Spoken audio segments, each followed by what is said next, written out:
ससुराल में थाली। मम्मी जी, पापा जी, आइए खाना खा लीजिए। दीप्ति बहू, आज क्या बनाया है खाने में? मम्मी जी, कल मैं बाजार गई थी ना, तो वहां से बिल्कुल ताजी लौकी लेकर आई थी।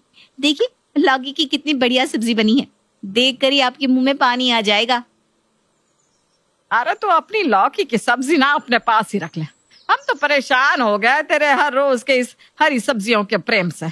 रोज रोज वही टिंडा, तौरी, लौकी, भिंडी, इसके अलावा कभी कोई और चीज भी बना लिया कर। तेरी सब्जियों के नाम सुनकर ना मेरी भूख ही मर जाती है। कैसी बात कर रही हैं मम्मी जी आप? मैं आप लोगों के लिए चुन चुन कर ताजी हरी सब्जियां लेकर आती हूँ, ताकि उसे खाकर सब लोग स्वस्थ रहें। अरे एक आप है, किस तरह से हरी सब्जियों के कारण मेरा अपमान कर रही हैं। अच्छा ठीक है, सुन लिया तेरा भाषण। जा जाकर फूल के सेंक ला। हर समय भाषण देती रहती है, हरी सब्जियां खाओ, ताजी सब्जियां खाओ। अरे हम कोई मरीज थोड़ी ना है। दीप्ति जानती थी कि इस घर में सबको बस स्वाद से ही मतलब है। पोषण और स्वास्थ्य के बारे में बताने का मतलब भैंस के आगे बीन बजाना है। अब इतने दिनों से उसे ये तो समझ आ ही चुका था कि सास हो या ननद, घर में सभी लोग एक नंबर के चटोरे हैं। सास मनोरमा का तो कोई ऐसा दिन नहीं गुजरता था जब वो बाजार से गोलगप्पे या टिक्की लाकर ना खाती हो। बस इसीलिए दीप्ति की पूरी कोशिश रहती कि कुछ नहीं तो घर में ही कम तेल मसाले वाला सादा खाना बनाकर सबको खिलाए, ताकि सबकी सेहत ठीक बनी रहे। लेकिन इस बात के लिए उसे कभी तारीफ नहीं मिलती थी। उल्टा जिसको देखो वो खाने की थाली देखकर मुंह बिचका लेता था। शाम के समय, अरे दीप्ति, खाना बन गया कि नहीं? भाई जोरों की भूख लगी है, जल्दी जल्दी खाना लगा दो। अरे आप बैठिए ना, खाना बिल्कुल तैयार है। मैं अब भी गर्मा गर्म खाना परोसती हूँ। मनोज हाथ मुंह धोकर डाइनिंग टेबल पर आकर बैठता है तो देखता है कि दीप्ति ने खाने में गर्मा गर्म दाल, चावल और रोटियां बनाई है। साथ में गाजर और मूली का सलाद भी रखा हुआ है। क्या है यार ये, रोज रोज तुम दाल बनाकर रख देती हो। मुझे नहीं खानी तुम्हारी दाल। कैसी बात कर रहे हैं आप? दाल तो सबसे आसानी से पचने वाला भोजन है। रात के समय अगर दाल खाकर सोएंगे ना, तो आपकी सेहत हमेशा दुरुस्त रहेगी। आप ही बताइए, प्रोटीन के लिए आप दिन भर में क्या खाते हैं? प्रोटीन की पूर्ति करने के लिए तो मैं रात को दाल बना देती हूँ। अरे यार, तुम ना अपना ये भाषण फिर से शुरू मत करो। मुझे तुम्हारा भाषण नहीं सुनना।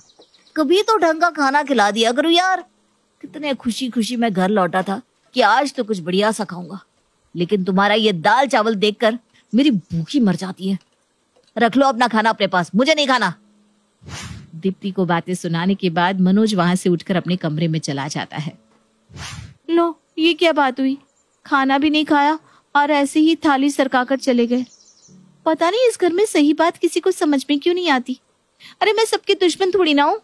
मैं दाल चावल इसलिए बनाती हूँ क्योंकि मुझे पता है खाना खाने के बाद यहाँ सबको सीधा बिस्तर पकड़ना होता है।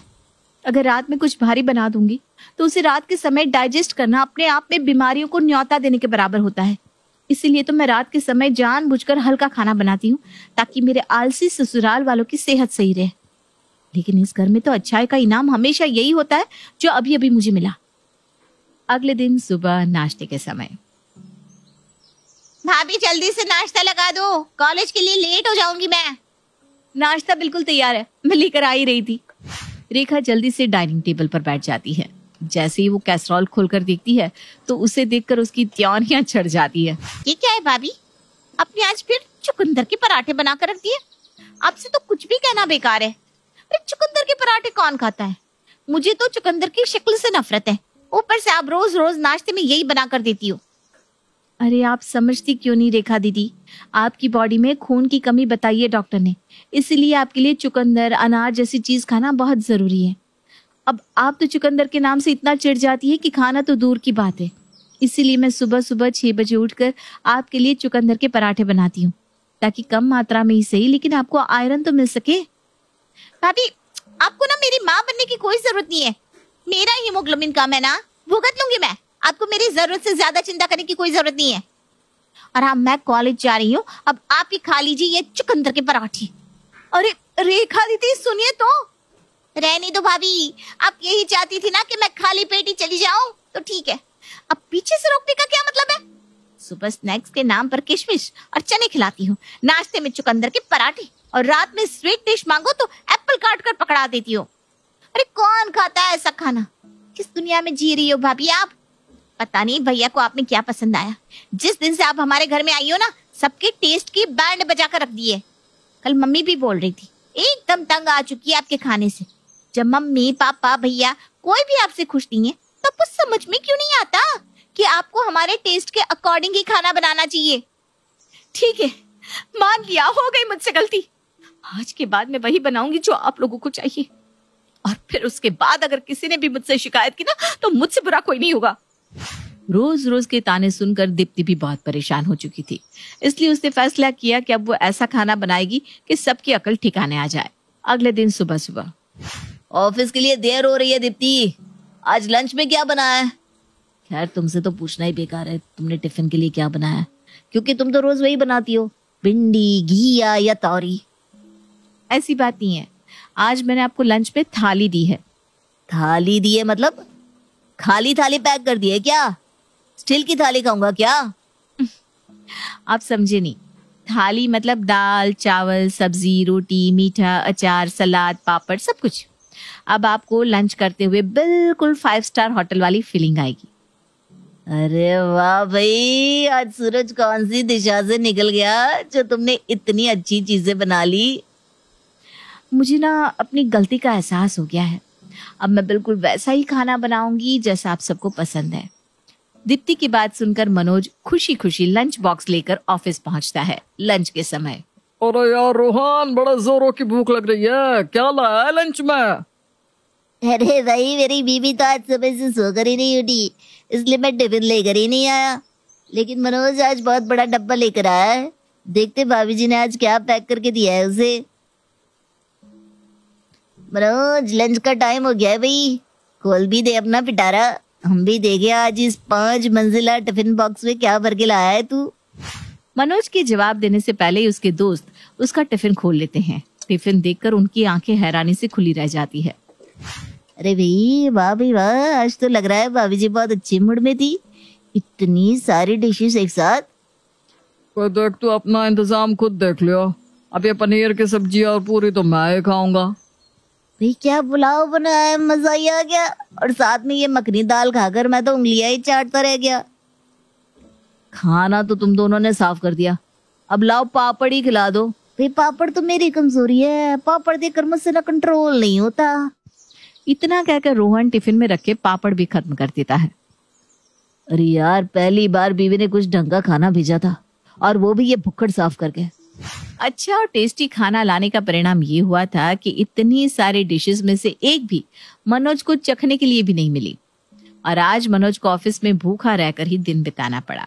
उधर दोपहर में, दीप्ति ला बेटा लगा दे खाना, भूख लग गई है। दीप्ति सास ससुर का खाना लगाती है। डाइनिंग टेबल पर तरह तरह के पकवान देखकर ससुर का तो मुंह खुला रह जाता है। अरे दीप्ति बेटा, आज कोई खास बात है क्या? लगता है आज तुम्हारा जन्मदिन है, तभी तुमने इतने सारे पकवान बनाए। नहीं नहीं पापा जी, ऐसी कोई बात नहीं है, आज मेरा जन्मदिन नहीं है। बस मैंने सोचा कि अब से मैं आप सबकी पसंद का खाना बनाकर आप सबको खुश रखूंगी। मेरी वजह से आप सभी को बहुत तकलीफ हुई है ना, अब मैं आप लोगों को और परेशान नहीं करना चाहती। अरे चल, अच्छा है, तेरी अकल तो ठिकाने आ गई। चल अब जल्दी से परोस दे, क्या क्या बनाया है तूने? मम्मी जी, पूरी है, पनीर की सब्जी है, पुलाव है, दाल मखनी और मीठे में रसगुल्ला भी है, जी भरकर खाइए। अरे मेरे तो मुंह में पानी आ गया इतना बढ़िया खाना देखकर। दीप्ति सबको भर पेट खाना खिला देती है, जिससे आज पहली बार उसकी सास और ससुर काफी खुश नजर आ रहे थे। शाम के समय, बेटा पेट में ना कुछ ऐठन सी हो रही है, तू ऐसा कर दाल चावल बना लेना, सुबह सबने हैवी खाना खाया है ना। नहीं नहीं मम्मी जी, अब मैं दाल चावल नहीं बनाऊंगी। दाल चावल देखकर ना मनोज जी बहुत गुस्सा हो जाते हैं, और मैंने तो कसम ली है कि अब मैं कोई ऐसा खाना नहीं बनाऊंगी कि कोई खाने की थाली छोड़कर उठ जाए। शाम के समय दीप्ति लौकी के मसालेदार कोफ्ते बनाती है। कोफ्ते वाकई बेहद स्वादिष्ट बने थे, इसलिए सभी ओवर ईटिंग कर लेते हैं, और बेचारा मनोज तो सुबह से भूखा था, इसलिए वो तो कोफ्ते देखकर उन पर बिल्कुल टूट ही पड़ता है। सुबह के नाश्ते के समय, रेखा आओ जल्दी नाश्ता कर लो, देखो आज छोले भटूरे बने हैं, तुम जी भर कर खाओ। अरे भाभी, आज तो आपने सच्ची दिल ही जीत लिया मेरा। आप प्लीज ना रोज ऐसा ही टेस्टी टेस्टी नाश्ता बनाया करो। क्यों नहीं ननद रानी, आपका हुक्म सर आंखों पर। दिन 2 दिन नहीं, ये सिलसिला 3 हफ्ते से बदस्तूर जारी था। दीप्ति रोज सुबह नाश्ते में कचौड़ी, भटूरे या पकोड़े बनाती, उसके बाद लंच में पारंपरिक थाली सबके आगे परोसती, और फिर रात को भी कभी मलाई कोफ्ता तो कभी पालक पनीर जैसी बढ़िया मसालेदार सब्जी बनाती। दीप्ति अब सबकी पसंद के मुताबिक ही खाना बना रही थी, लेकिन जाने क्यों अभी भी घर में सब खुश नहीं थे। दोपहर के 1 बजे का समय होगा कि तभी रेखा को उसकी 2 सहेलियां पकड़कर घर में लेकर आती हैं। अरे क्या हो गया मेरी बेटी को? आंटी जी, ये ना कॉलेज में चक्कर खाकर गिर पड़ी थी।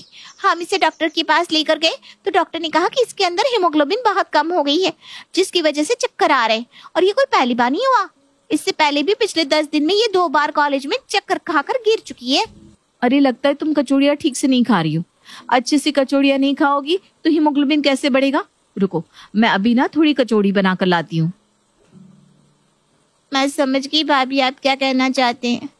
आप मुझे चुकंदर, अनार, किशमिश सब कुछ इसलिए देती थी ताकि मेरी तबीयत ठीक रहे, लेकिन मैंने कभी भी आपकी बात को समझने की कोशिश नहीं की।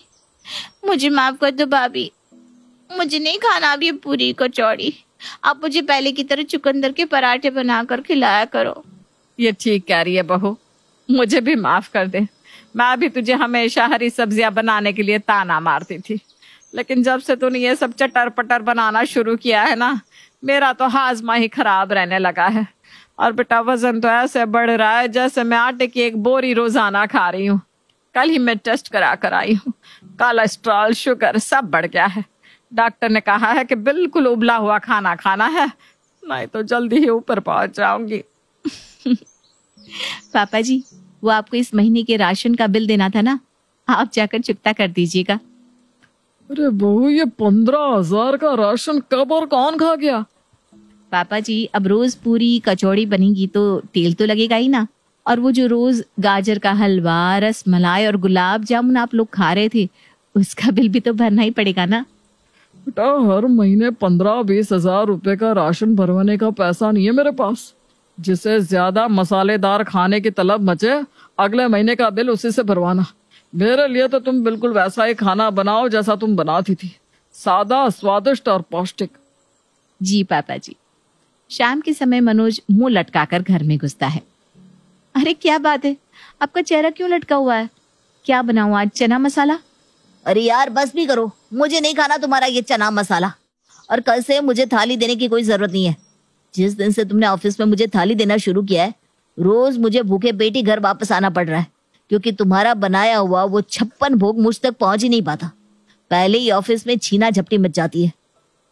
पूरा दिन भूखा होने के कारण रात के समय इतनी ओवर ईटिंग कर लेता हूँ कि पूरी रात मुझे एसिडिटी होती रहती है, जिसकी वजह से मेरा पेट मटके की तरह बाहर आ गया है।